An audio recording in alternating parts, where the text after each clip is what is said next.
Hi guys, welcome back to my channel. మన తిరుపతిలో జాతర అనేది చాలా చాలా స్పెషల్ అని అయితే తెలుసు.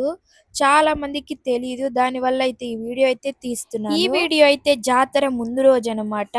అన్ని రెడీ అయితే చేస్తా ఉన్నారు. లైటింగ్స్ అన్ని వేస్తా ఉన్నారు అనమాట. మా ఫ్యామిలీ అయితే ప్రతి ఒక్క ఇయర్ అయితే వస్తాం ఇక్కడికి. మనం అనుకున్నది ప్రతి ఒక్కటైతే జరుగుతుంది. మీకు ఇంకా డీటెయిల్ గా కావాలంటే ఇక్కడైతే 40 years గా ఒక ఆంటీ అయితే పనిచేస్తుందంట. తననైతే అడిగి ఇంకా డీటెయిల్ గా అయితే తెలుసుకుందాం. అమ్మవారు చాలా సత్యమైన తల్లి. 40 ఏళ్ళుగా గంగమ్మ గురించి పనిచేస్తున్నాను. చిన్నప్పటి నుంచి నమ్మతో పనిచేస్తాను. ఈ అమ్మవారి చరిత్ర అసలు అంతులేని ఆ కథ చెప్పలేము. ఆ మహాతల్లి ఆ లీలలు, ఆ అద్భుతాలు, ఆ అమ్మవారి ఏడు కోరితే అమ్మ కల్పవల్లిగా అందరూ కోరిక తీరుస్తుంది. నేను పుట్టడం కూడా అమ్మవారి వరాన్ని పుట్టాను. అమ్మవారి బట్టి వెళ్తే మేము వరుసగా నలుగురు అమ్మవారి గంగమ్మలు పుట్టాను. నలుగురు గంగమ్మ మమ్మల్ని తీసుకొచ్చి అమ్మ ఇక్కడే చేర్చుకున్నాను. పల్లి దగ్గర పల్లెలో చేర్చుకున్నాను. అంటే అంత సత్యమైన తల్లి నాకు. ఆమె కథ నువ్వు చెప్పలేదు తల్లి, అంతులేదు. 7 వేషాలు వచ్చి తెలియతో వచ్చి నామకల్లి వేషం, రెండోది వచ్చి కుంకుమ, మూడోది బొగ్గు వేషం, తర్వాత సున్నపు కొండలు, సప్పరాలు. చాటింగ్ ఎప్పుడు వేస్తారు? రేపే అమ్మ. రేపు ఉదయం తలాంటి పొడిస్తాం. మనకి అభిషేకం చేసి అమ్మవారికి సారీ కడతారు, ఒడి బియ్యంలాగా కట్టి మళ్ళీ రేపు సాయంత్రం కొద్దిగా తీయేస్తారు. అన్ని తీసి మళ్ళీ రేపు నైట్ వచ్చి అమ్మవారు వాళ్ళ అమ్మగారు ఊరు అక్కడ అవిలేదు, అక్కడికి పసుపు కుంకం తీసుకొస్తారు అమ్మవారికి.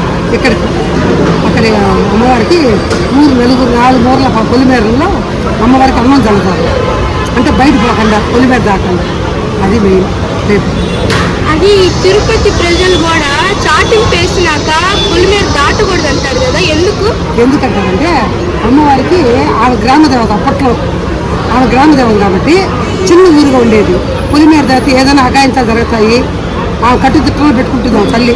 ఏం రాని ఇక్కడ బిడ్డలు కట్టుదిట్టి దాటుకొని పోతే ఏమైనా జరుగుతాయని అప్పటి పాతకాలం పద్ధతి. దానికి ఇప్పుడు కామన్గా వెళ్తున్నారు. కాకపోతే వాస్తవంగా అయితే పోకూడదు, ఊరు దాటి పోకూడదు. పోయినా రాత్రులప్పుడు ఇద్దరు చేసి వచ్చేవారు. రాత్రులప్పుడు వచ్చేవారు మీరు తిరుపతి. చంపనరకడం అనేది ఆయన 4 రోజులు ఆయన ఒక పెద్ద రాజు. ఆ రాజు వచ్చి అమ్మవారిని ఆ మంచి అందగత్తారు. ఎవరు అమ్మవారు ఆ ఊర్లో ఉండేవాళ్ళు ఎవరైనా భార్యల్ని ఆయన చెరబెట్టి చేసేవాళ్ళు. ఎవరు ఆ రాజు, పెద్ద ఊరి పెద్ద. అప్పుడు అతన్ని ఈమెం చేసిందంటే అందరిపై అంత మొదలుపెట్టుకుంటారు. అప్పుడు ఇవేం చేస్తుందంటే రోజుకు వేషంలో వాడికి దాముకుంటాడు. ఈ రోజుకు వేషంలో దారిలో పోయి ఆయన కోసం వెంటాడుతుంది. ఈ 4 రోజులు అదే వేషధారులకి అర్థం తిరుగుతుంది. ఆ 4వ రోజు అమ్మ సంపద దొరికే రోజు అది నిదర్శనం ఏంటంటే ఆయన్ని సంపాదిస్తుంది. మంగళవారం రోజు దాని నిదర్శనంగా అమ్మవారి బొమ్మను చేసి ఆ పేరెంట్రాలను తీసుకొచ్చి చంపన దగ్గరికి పెరుగుతారు. పేరెంట్రాలంటే అమ్మవారి లెక్క. అప్పుడు అమ్మవారి పెరిగేట్టు చూస్తే దాన్ని సంపరిచేట్టు.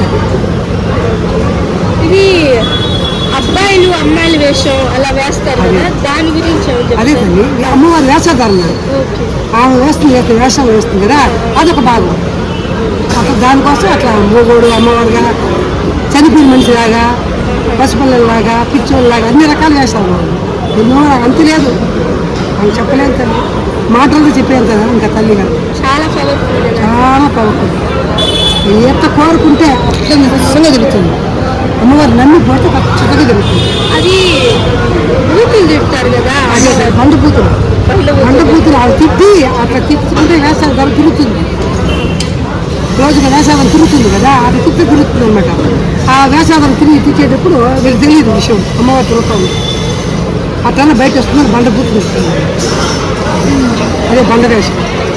బండవేషప్పుడు మనం ఇది కుంకుమ 2వ రోజు బండవేషం. అప్పుడు తట్టు ఫుల్గా పవర్ఫుల్ తిట్టుతుంది.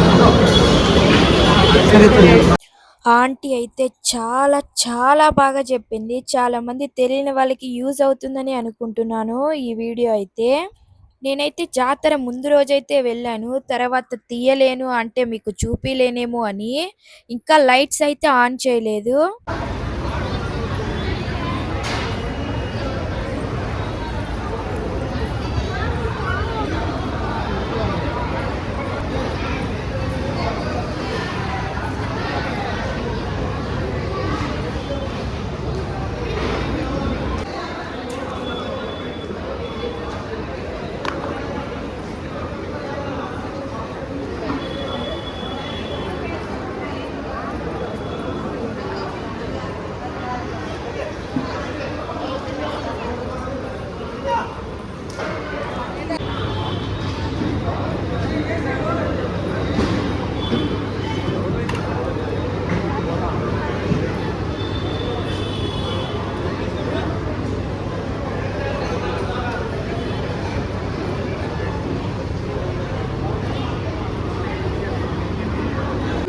మోసుకొని చుట్టూ తిరిగితే మంచిది అంటారు కదా, ఆమెను ఎందుకు? మోసినట్టు, ఆ. అమ్మవారిని మోసినట్టు అవి మోస్తే ఆమెను మొయ్యలేం కాబట్టి మనము ఆమెను మోస్తాం. ఆ 1000 కళ్ళు అనేది ఆమె మనం తిరిగితే అన్నీ మంచి జరుగుతుంది. కానీ ఏదన్నా మన ఇంట్లో ఏదైనా ఉన్నా బాగలేకపోయినా అమ్మవారి మోసినాడు.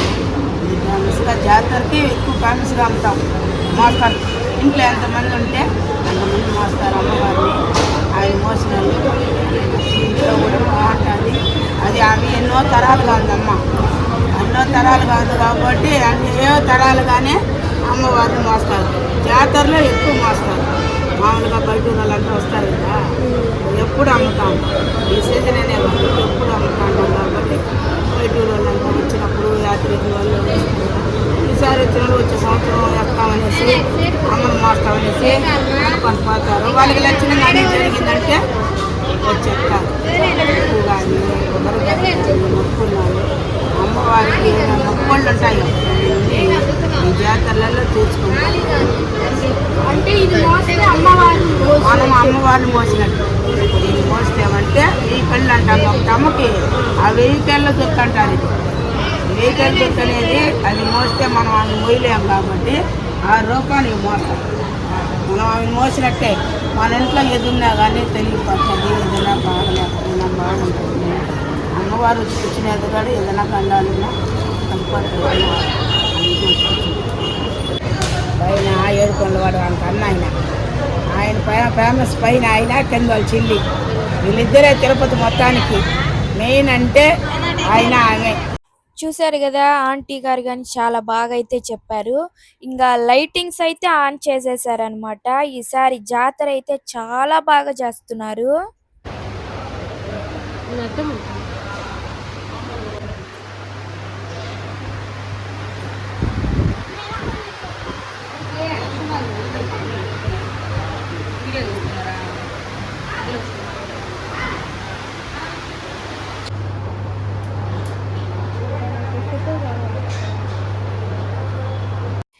నేనైతే జాతర ముందు రోజు వచ్చారు కాబట్టి పెద్ద జనాలు అయితే ఎవరూ లేరు. అప్పటికి చాలా మంది అయితే వస్తూ ఉన్నారు. ఈ రోజు అయితే 3rd డే కాబట్టి చాలా మంది జనాలు అయితే ఉంటారు. ఈ వీడియో అయితే ఇంతే. మీకు క్లారిటీ వచ్చిందని అనుకుంటున్నాను.